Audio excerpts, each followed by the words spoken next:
Podcast. I am Max. I am Rich.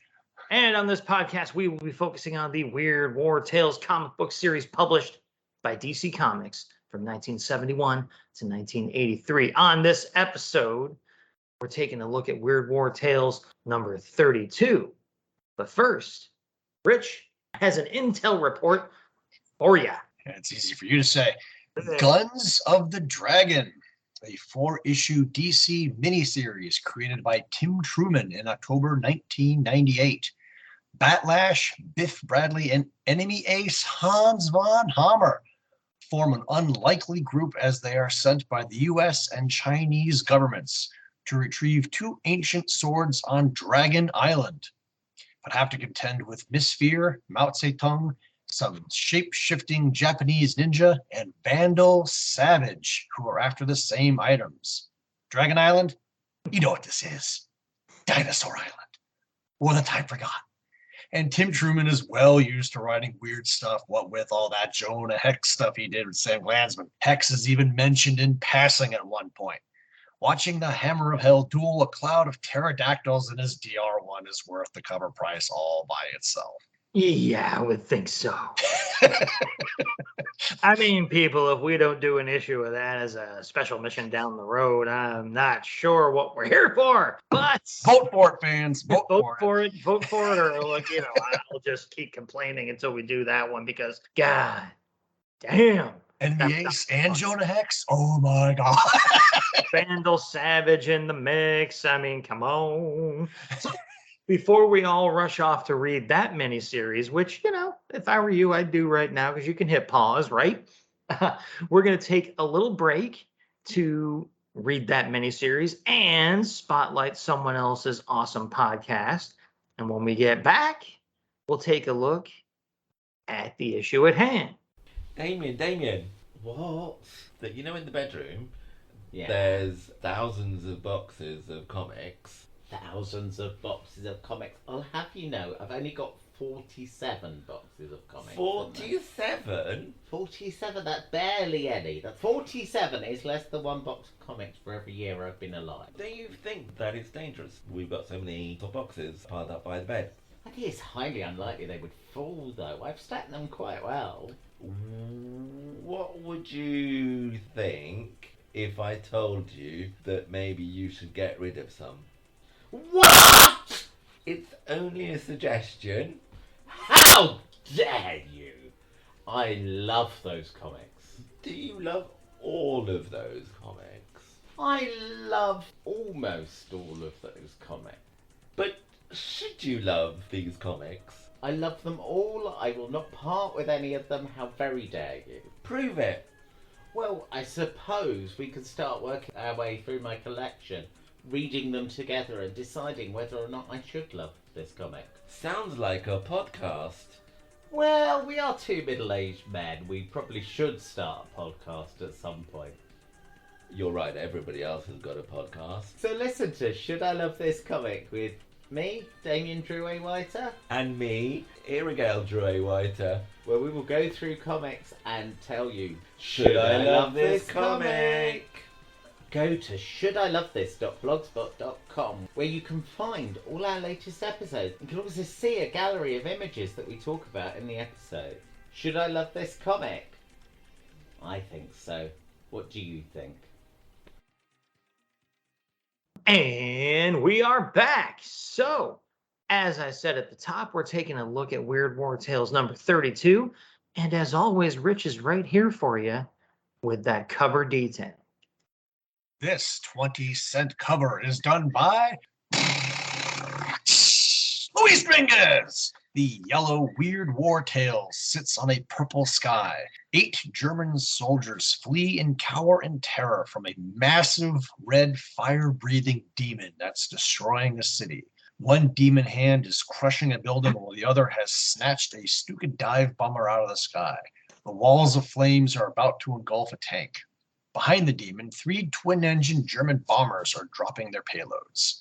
Cover date, December 1974. Date of release, September 24th, 1974. Killjoy, The swastika on the Stuka's tail wouldn't be in a red circle like that, nor would the German crosses on the wings have the red outline. Also, the bombs are falling well behind the demon. If I was in those planes, I'd be doing a run on the Big Red Nasty. Okay, comments and commendations on this excellent cover. Spoiler alert for me. DC Comics goes full on Marvel monster comic style with this one. All that's missing is the "I face Dragor, the monster who burned down the world" caption. Now, the only disappointing thing about this cover for me is that there is nothing like this scene contained within the pages beneath. Well, you could draw one parallel, but it would be a stretch. I will. Yeah, I love it, but it puts me in the mood to read a comic book other than the one it's on top of. Yeah, this is the odd cover where you feel a smidge of pity for the Germans. I like the fact there are buildings crumbling in the background that are nowhere near the demon, which gives you a feeling of for how much power it's projecting. You get to wondering what they did to piss him off so much. The red coloring set against the purple sky and gray buildings really draws your eye in too. Dominguez is maintaining his usual run of great work. So that very Stan Lee and Jack Kirby looking cover out of the way, we're going to dive into the first full-length story in the issue, and Rich has got you covered, people. My Enemy, The Stars. 8 pages, script by Bill Finger, art by Jerry Teleak. Interesting team. Synopsis, it's the cover story. Spoiler alert, page 7, panel 2. PFC Gene Wilson is shaken awake by his sergeant. Wilson had been yelling in his sleep about the stars reaching for him. It was all because of Coley, he thought. Coley was a nut about astrology and horoscopes, and had told him one night that Wilson's horoscope warned him to avoid swimming.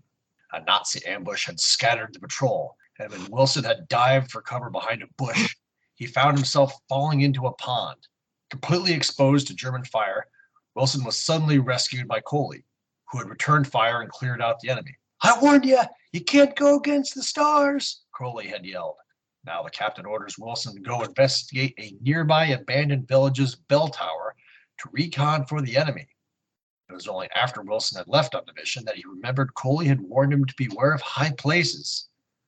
Wilson bellowed to the stars that he wasn't afraid of them, and continued on, although with a sense of dread. Climbing the stairs to the tower, it was only the gleam of the Nazi lookout's slashing bayonet that warned Wilson. The horoscope was right again. Falling back off balance, Wilson grabbed the bell rope. The huge bell swung and knocked the German off the tower to his death.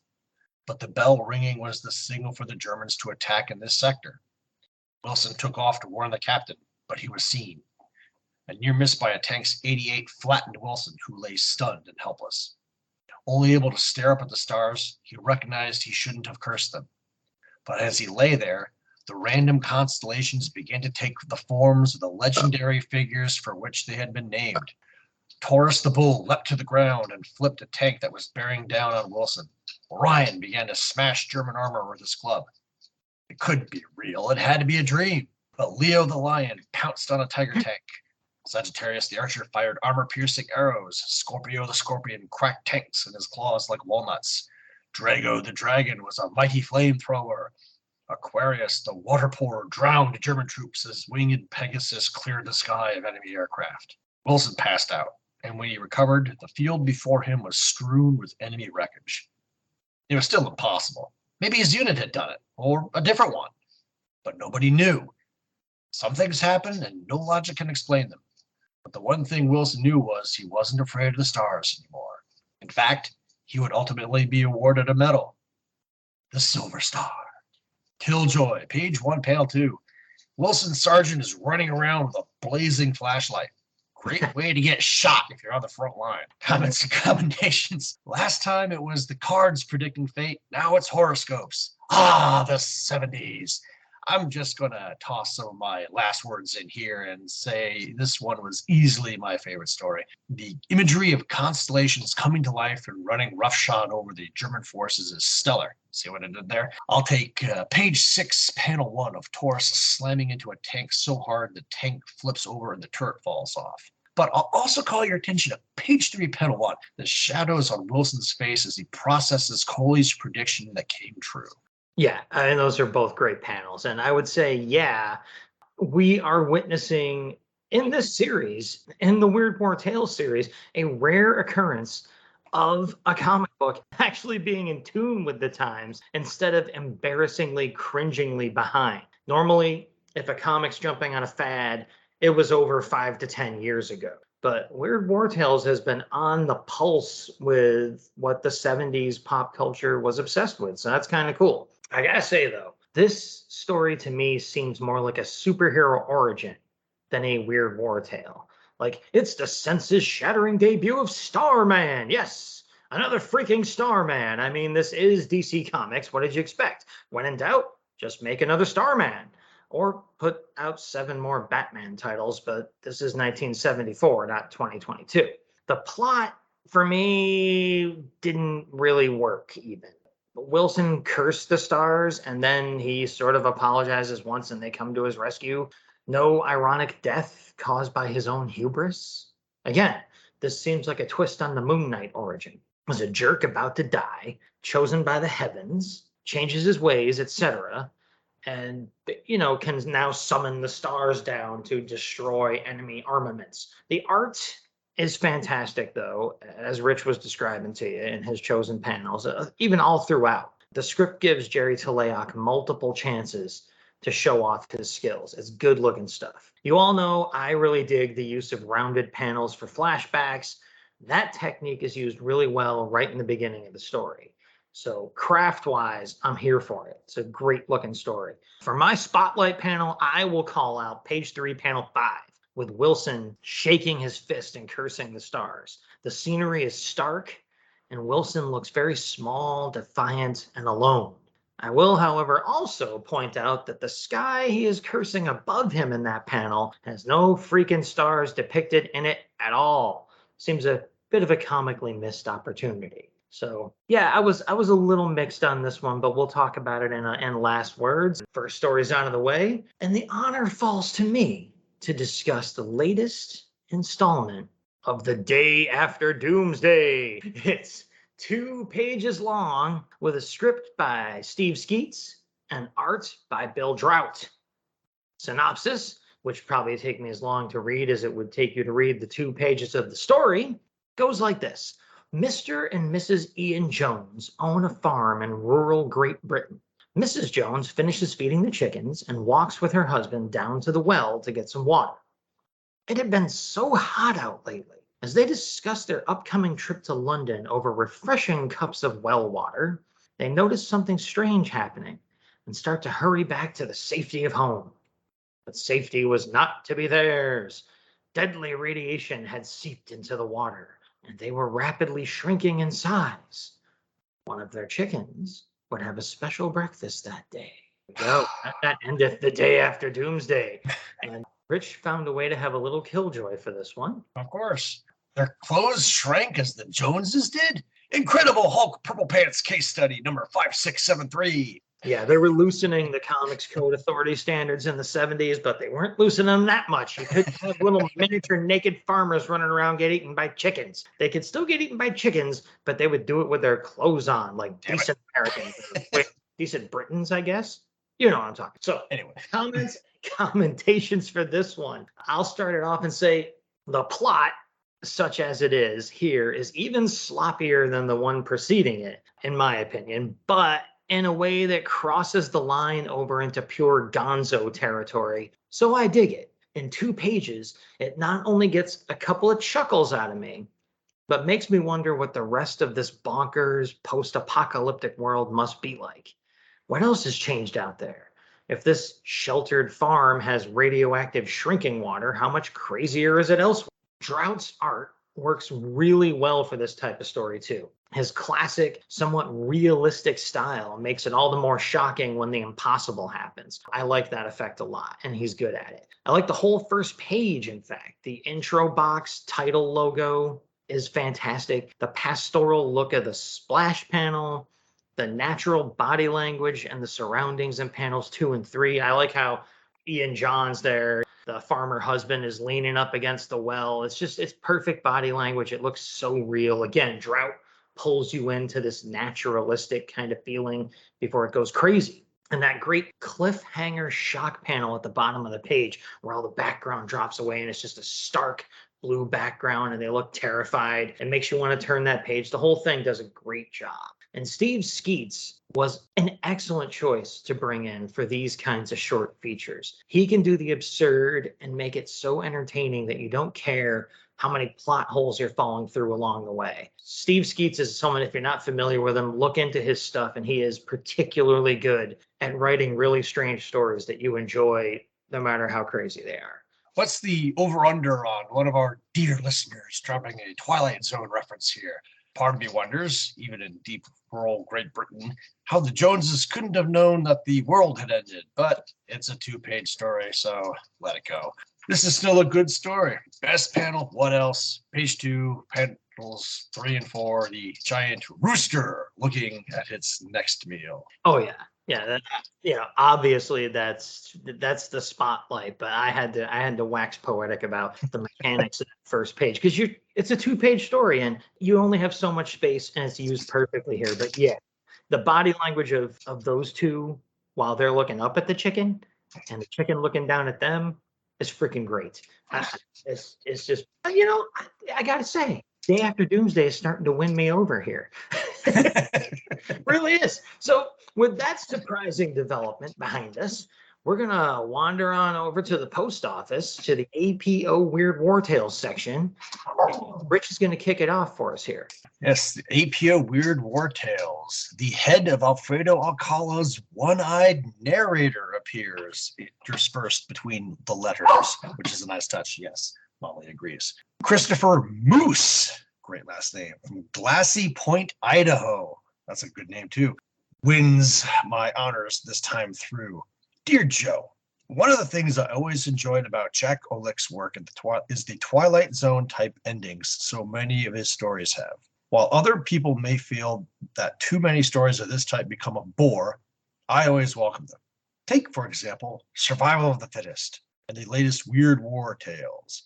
Only this type of an ending, the continual reliving of the sinking of the Althea, could be just punishment for a man like the Capitan. And in The General, the computer made an interesting twist to the tale of caveman tribes battling each other. You did, however, tip your hand on this one. On page 4, the captured caveman says that the general lives in an old subway. As soon as I read that, I figured out the ending. Finally, The Veteran seemed like a minor little space war story until that last panel. It's the kind of ending that makes you ask yourself, what's the world coming to? The art by Frank Robbins, Alfredo Alcala, and Kirchner and Blaisdell was all good. These 3 different styles set the stories and their moods apart, unlike some issues where you can't tell one story from the next. Keep up the good work. Christopher Moose, Glassy Point, Idaho. That's a pretty solid letter. I don't have any problems with that one.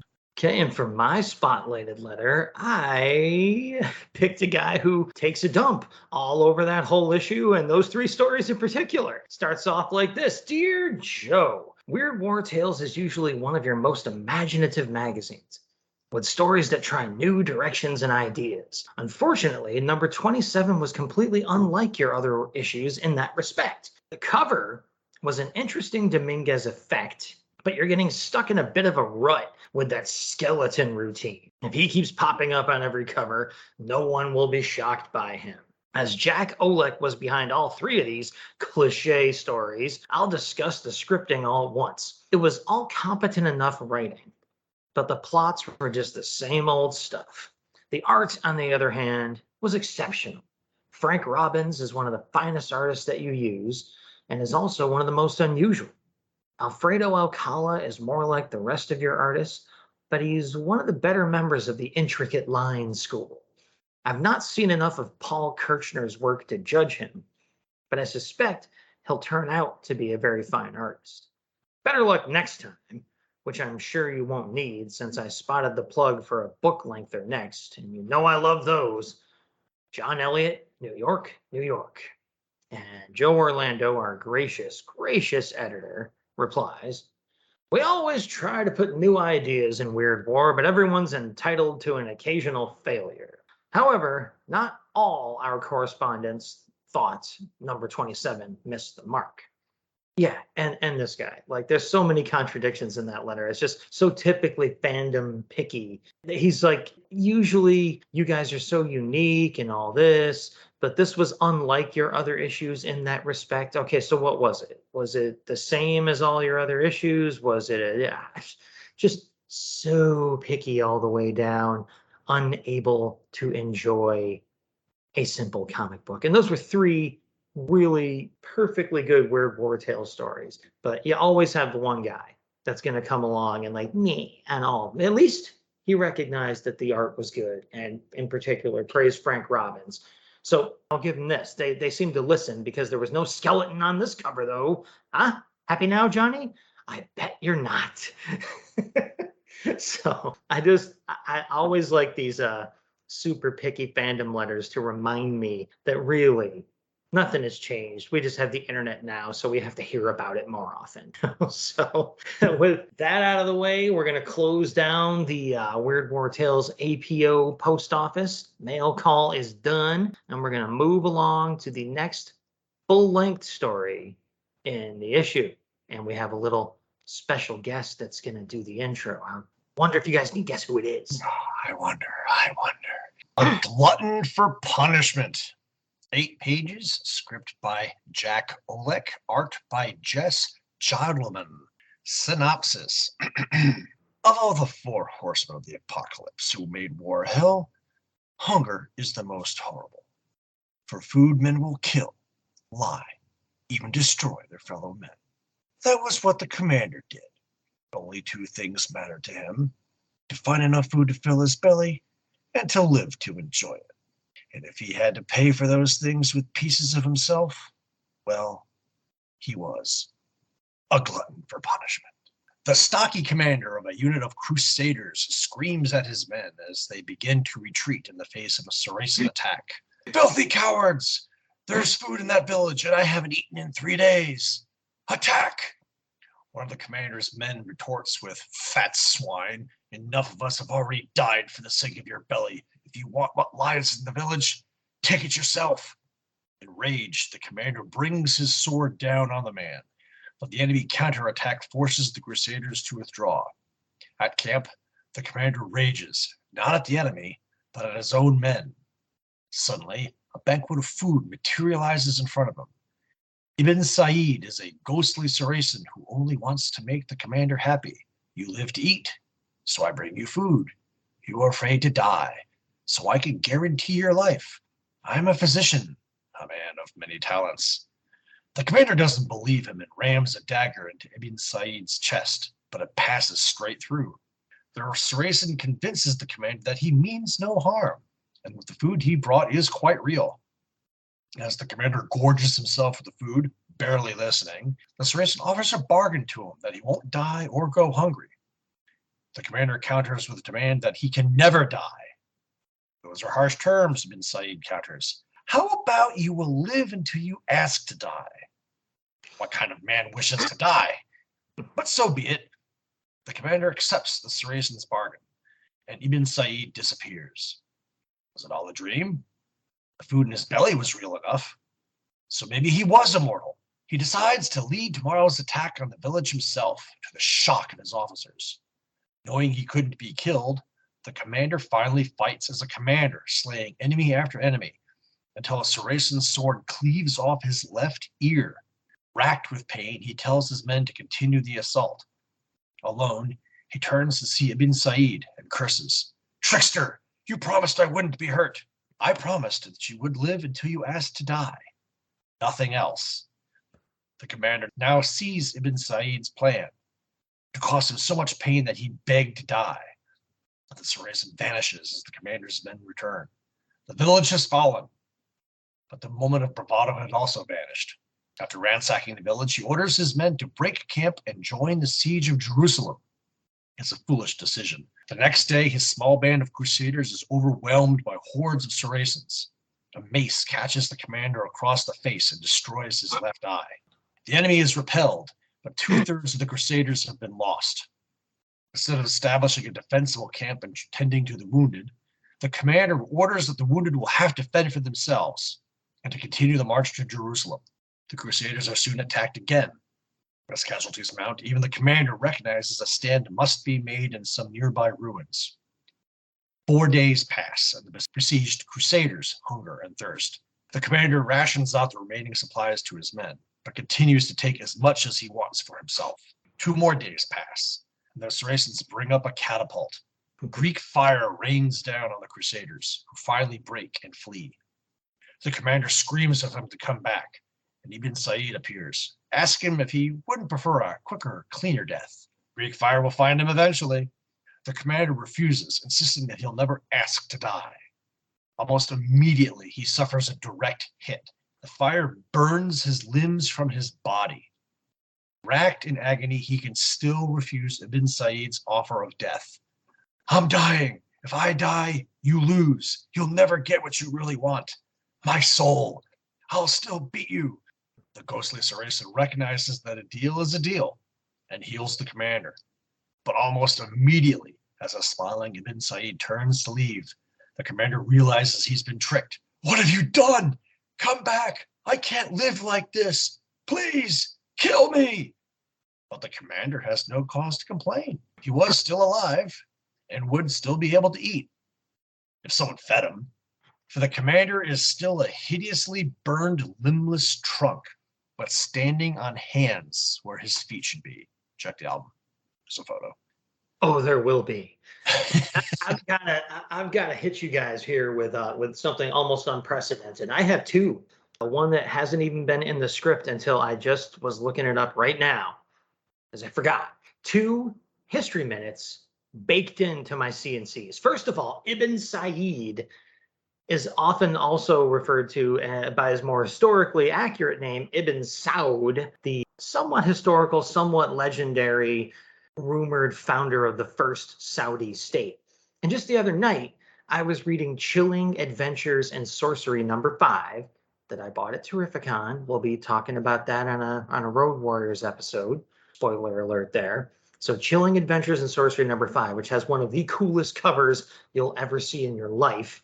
I'll put a photo of that in the script here for Rich to play with. Has a story in it with a sorcerer by the name Ibn Saud in it as well. So when the next day I'm reading this issue of Weird War Tales for this episode, I'm like, oh man, there it is again. So, and they were published around the same time. So it's like that name was also getting passed around in comic book writing circles as a Middle Eastern sorcerer type to use. So you have Ibn Said, Ibn Saud, little history minute there.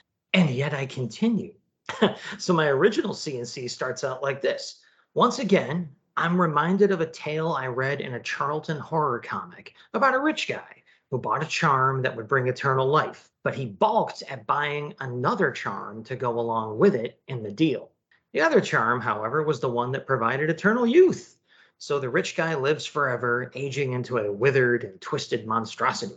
This is at least the second time I've mentioned that story on the show, so I figured I should really try to go out and do some research to remind myself about which issue of which series I actually first read it in. So, again, in an unprecedented development here, an actual research update. The story in question turns out to be The Scarab, originally printed in Midnight Tales #13 in 1975 with art by Don Newton. There'll be at least one page where you'll see the guy making his fatal mistake and only buying one of the scarabs in the album. The story was reprinted in Haunted, or Baron Werewolf's Haunted Library, #30 in 1980, which is where I encountered it. And you'll see the cover of that issue in the album as well. The cover story of that issue of the Haunted Library features an obvious unused Doctor Strange tale by none other than Steve Ditko, too. It's a great cover. The story's awesome. And when you get your hands on this thing, it's a Doctor Strange story. And Steve just changed the name of the guy. It's so obvious. It's awesome. So price of that one is probably like 10 times or more the average cost of a Charlton back issue. So fair warning, because I think everyone's in on that secret that has any intention of looking for that issue. So, okay, Charlton Horror Comics History Minute and any other extraneous History Minute complete. Back to this story. I'll keep it short since I've been rambling. It was very well done. And much like The Scarab, that final issue of the reconstructed Mr. Potato Head by David Cronenberg Crusader is going to stick with me for a while. Yeah, you'll know when you see it. Well, actually, there's no spoiler alert for that reference for TriviaCon because that episode will probably drop before find listeners listen to this episode. Oh, but I enjoy messing with the time travel aspects like that. It's better to me if it just completely makes no sense. No! Say it so, man. John Lemon looks like another Alfredo Alcala whose best work is going to be the Desert Warfare / Medieval Tales. Page 1, panel 1, his rendition of the skeletal narrator, crouched and leaning on his sword as the 4 horsemen of the apocalypse gallop behind him, is easily one of the best panels in the book. And by the time we reach page 3, panel 1, we've already decided the Crusader commander is a fat, loathsome, reprehensible character, and John Lemon's capture of him greedily tearing into the food on his table just cements it. You already can't wait for this guy to get what's coming to him. Yeah, agreed. I like I said, I kept it lean on the story content because I had so much else to say. But I'd never heard of this artist before, and dead on, man. Very much in the Alcala school. I was really impressed by every panel of this one. It's such good looking stuff, and I couldn't believe I'd never heard of this person before. We're going to be seeing him a lot. I think, if I remember correctly, I think Alcala is done. I don't think we're going to be seeing Alcala anymore. But I think John Lemon essentially almost literally takes over for him. And so if this is the kind of art we're getting, we're not going to miss Alcala very much. Oh, that's really good news, man. Because I'm going to enjoy the heck out of discovering somebody new like that. So that is awesome. Cannot wait. That story out of the way. We're going to move on to the next one. And I'm getting off real easy on this episode. Yes, you are. And so you're getting all the cheap 2-page stories. Yeah, we're passing the savings on to you, dear listener, because other than my History Minute ramblings, you get to hear a little bit less from me too. So this story is called Mission into Madness, and it's 2 pages long. It is scripted by George Cashdan with art by uprising favorite new artist of mine, Bill Drought. And the synopsis goes a little something like this. 3 OSS men paddle ashore a Japanese island in an inflatable raft. They're immediately greeted by enemy soldiers. 2 of the Americans hold them off, while Spence breaks into a bunker and starts reprogramming a control panel. Outside, the enemy soldiers suddenly stop moving, then turn and attack each other. When the strange battle is over, all of the most advanced robots ever designed have been destroyed. Still, no match for the human brain. What about next time? There's no killjoy, but I'll let Rich get in here and tell you what he thought about this one. Without a doubt, the dud of the issue. Pure space filler. All the worst elements of all the past stories we've had where robots are involved. I like page 1, panel 1's narrator. Awful way to end the book. Next. But Rich, would you give it 4 or 5 out of 5 stars? 3 thumbs down. Nice. With the banter between the soldiers in the first couple of panels, you're led to at first think it's going to be racism, but then it's really robots. So this story brought to you by the letter R, as in, are these guys serious with this stuff? Probably not. I give it points for the sheer stupidity of the twist. It's got decent art too. I mean, Bill Drought, he's becoming a buddy of mine, especially in that intro title logo panel. I'm a sucker for those, but this one is great. You got to admit. Hey, I'm really becoming a fan of Bill Drought. I liked the sheer dumbness of this one. I got to agree with you, though, to be real about the rating for this. It's freaking stupid. But I did enjoy parts of it, and it was only 2 pages, so it didn't take much away. But we'll get back to that later. For now, we will move on.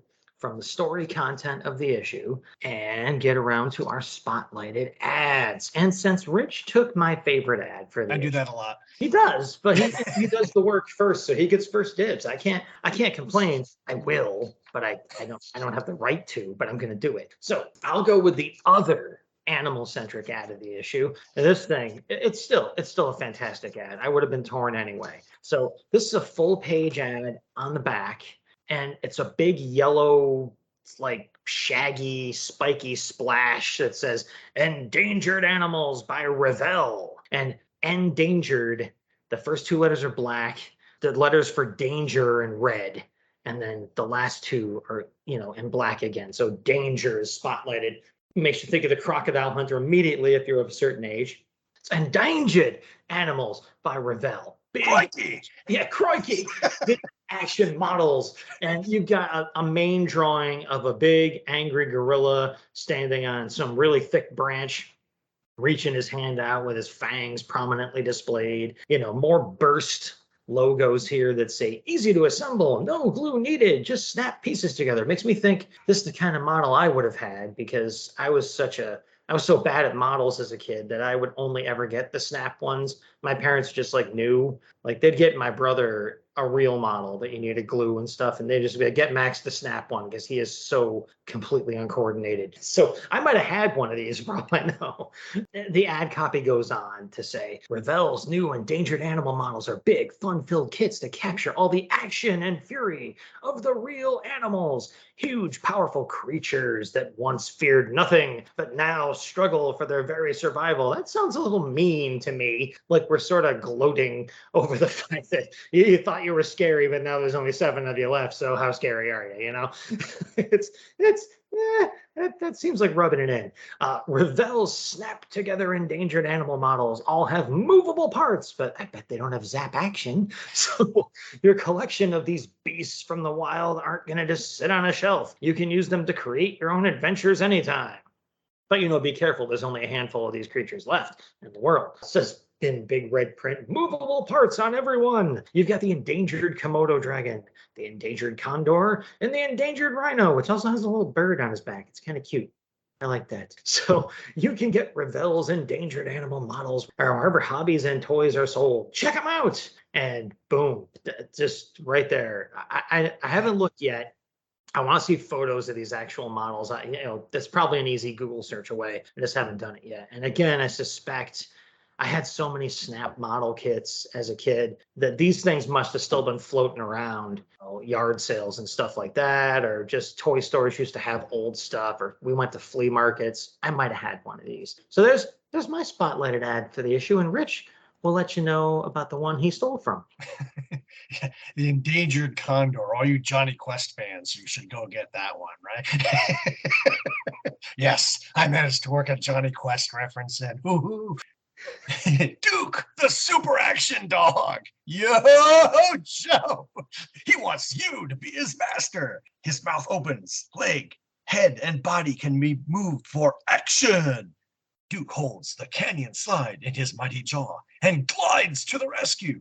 Duke's headquarters with real periscope for Duke and you. The perfect spot to plan Duke's adventures. Duke's rescue unit with emergency light, portable rescue beam, winch, and harness. Be the master of your own super action dog. Adventure comic. Books included with both sets. Brought to you by Kenner and General Mills. I mean, yeah, man, I'm sorry. I mean, how could I not take this one? I had to. This one was just Duke's headquarters. Like a dog could just do this crap all on his own. Like if Duke could do all this on his own, he doesn't need you to be his master. He can feed himself. God damn it. Dude, I gotta tell you, I had this toy. When I was in the script, I'm like, I think I actually had this toy. I spoke to my mom this afternoon, and she's like, oh yeah, I described the toys to her, and she's like, yeah, you had everything but the headquarters for that, because you're like making the dog slide down the zip line, and I remember playing with this toy. So I mean, curse you, dude. This I actually played with, and you know that animal heroes are one of my biggest soft spots. But fine. I got to have the fun of that endangered animal model kit thing, which was still that was just a treat for me too. But man, I had these toys. Now I'm kind of upset that I didn't have the headquarters. Man, eBay.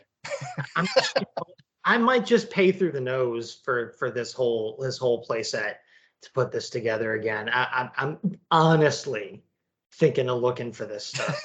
and you said it came with books. I think I remember that too. It came with like little pseudo comic books. I mean, that's going to stick in my terrible memory. Something like that's going to at least have a faint imprint in there. Those tiny 5-inch by 8-inch, not quite full-sized comics. My memory for details is basically a swamp in the middle of a typhoon. There's not a lot you can find to piece history together, but some things make a deep enough impression in my brain where I actually kind of remember them. So 2 freaking great ads having been dealt with, people, we are going to move on to our little section we like to call Got Any Last Words?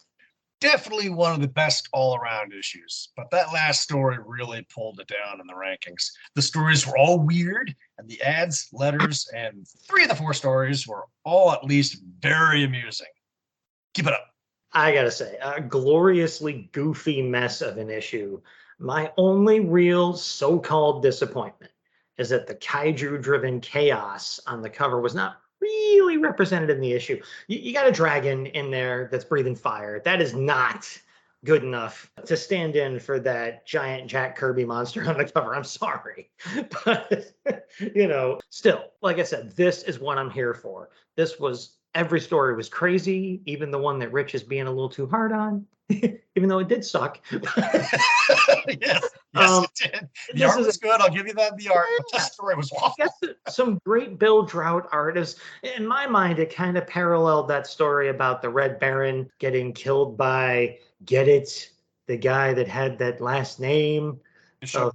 Yeah, like the art in that story was fantastic, and I found the story even more like super disappointing. But even I had to admit the art was great.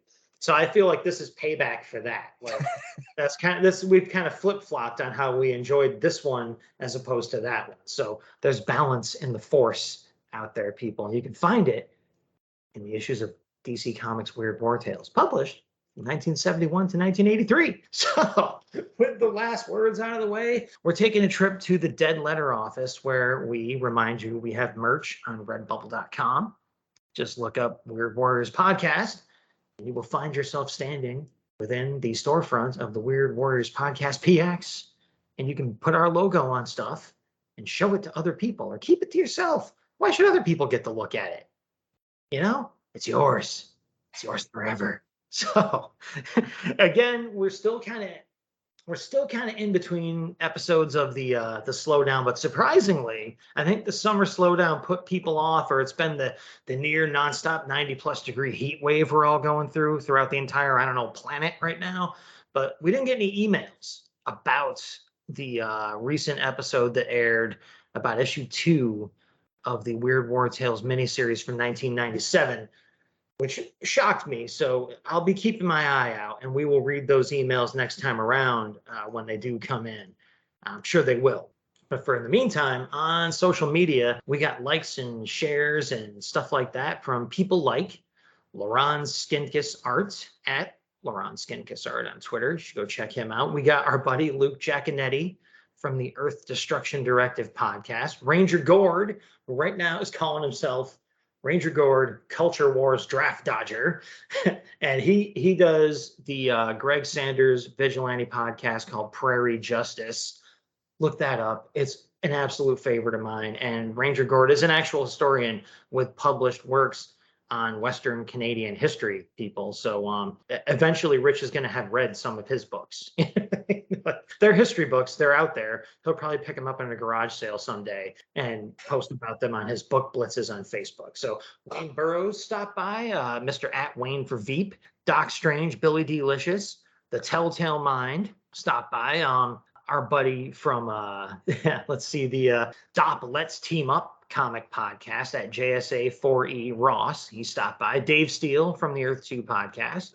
Matt Spectro from the Through the Multiverse podcast also stopped by. Another great show. And over on Facebook, Tim DeForest and Luke Giaconetti and David Steele and Michael Lively stopped by. So, a little light on the Dead Letter Office this time around, but we'll take it. Everybody needs a break. That's fine. We understand. It's not you. It's us. That's all right. And with the Dead Letter Office closed for this session, we'll have Rich come along and lift your spirits up with the teaser for the next episode. I know what you're here for. To get away from your family for a while. Also, Weird War Tales 33. Face Off. Unknown Soldier. Not that one. Blue Falcon. Not that one either. It's the end of an era as we approach the end of the year. But you'll have to tune in next time to find out what it is. Oh, man. It's not the Blue Falcon and Dynamite. My hopes went right up. Me and my animal heroes, it's just, you got me with that one. So until next time, when we find out just what other Blue Falcon that might be, as if it matters if he doesn't have a dynamite, we have been the Weird Warriors. This has been the Weird Warriors podcast. I've been Max. He's been Rich. We've been the Batlin Bros even, and we promise to make war No more.